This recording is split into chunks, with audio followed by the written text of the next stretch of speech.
चमोली की ठंडी ठंडी पहाड़ियों पर काशी नाम का एक आदमी चाय बेचा करता था। पहाड़ी इलाका होने के कारण वहाँ बारिश होती रहती थी और ठंड भी बहुत होती थी।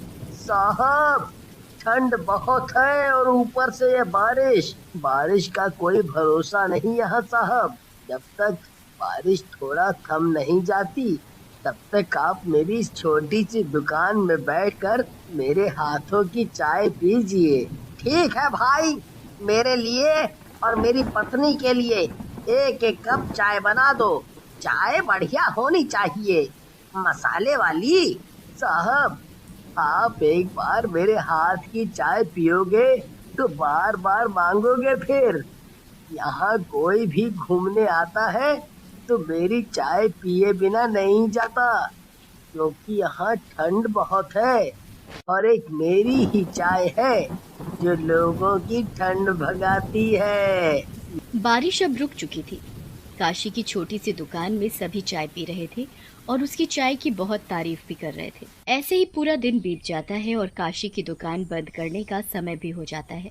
काशी अपनी दुकान बंद करके घर जा ही रहा होता है कि तभी अचानक उसका पैर फिसलने की वजह से वो पहाड़ के किनारे जाकर गिरता है। उसका आधा शरीर खाई में लटका हुआ होता है। बचाओ, बचाओ, कोई बचाओ मुझे, नहीं तो मैं खाई में गिर जाऊंगा। साहब, साहब, आप खड़े खड़े क्या देख रहे हो? मेरी जान बचाओ। मेरा मेरा हाथ पकड़िए जल्दी, मेरा हाथ फिसलने वाला है। मैं मैं ज्यादा देर तक ऐसे नहीं रह सकता। वहां जाने की सोचना भी मत। अरे कहीं उसे बचाने के चक्कर में आपका पैर फिसल गया तो? ना बाबा ना, आप नहीं जाओगे वहां। मैंने बोल दिया बस। यहाँ और भी लोग हैं, वो बचा लेंगे इसे। साहब, आप ही मेरा हाथ ऊपर खींच लीजिए और मेरी जान बचा लो। आ, आ, आ, मेरा हाथ फिसल रहा है। आप इतने लोग खड़े हैं यहाँ, मेरी तरफ कोई बढ़ता क्यों नहीं? तभी वहां जोरों से बारिश हो जाती है। सभी सैलानी बारिश से बचने के लिए अपनी अपनी गाड़ियों में बैठकर वहां से चले जाते हैं, काशी को वहां अकेला छोड़कर।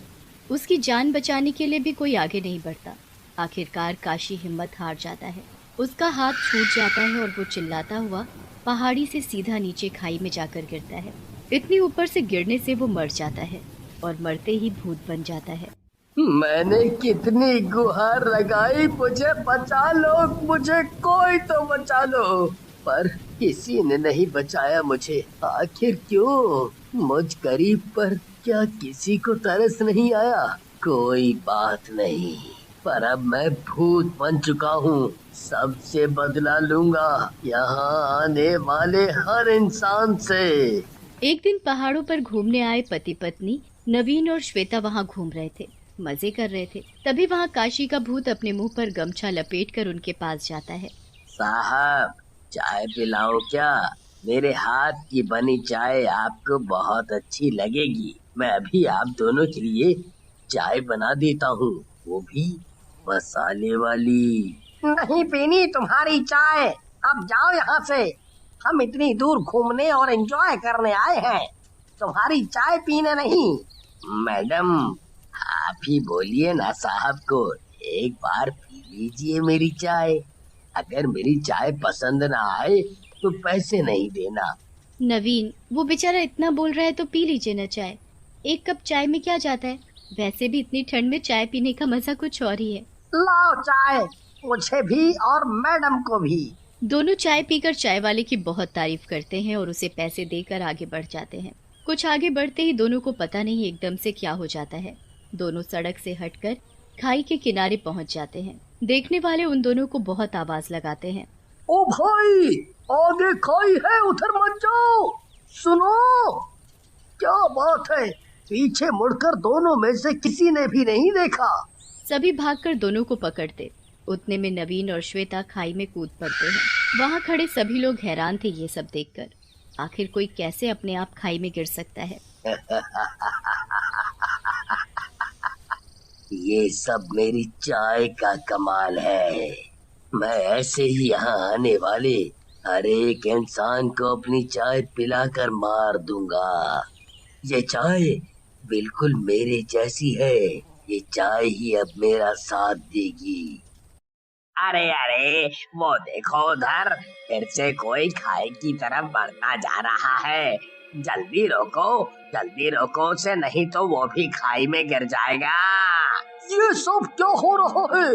आज तक कभी कोई इस खाई में नहीं गिरा, पर अब देखो रोज कोई ना कोई इसमें गिर रहा है। और ऐसा लगता है जैसे मरने वाला अपनी मर्जी से खाई में कूद रहा हो।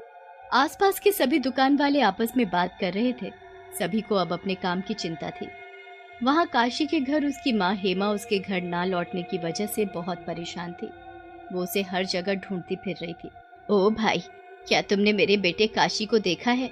वो वहां पहाड़ों पर चाय बेचता है। 2 दिन से घर नहीं आया। बड़ी चिंता हो रही है। हेमा काशी को सभी से पूछती फिर रही थी। पूछते पूछते वो काफी दूर निकल जाती है, वहीं जहाँ काशी लोगों को चाय पिलाया करता था। काशी, ओ काशी बेटा, कहाँ है तू? देख, तेरी माँ तुझे ढूंढते ढूंढते यहाँ तक आ गई। हेमा को अभी भी काशी कहीं नहीं मिला। मिलता भी कैसे, वो तो मर चुका था। रात बहुत हो चुकी थी। हेमा बहुत थक गई थी। वो रोती हुई एक पेड़ के नीचे जाकर बैठ जाती है। भूत!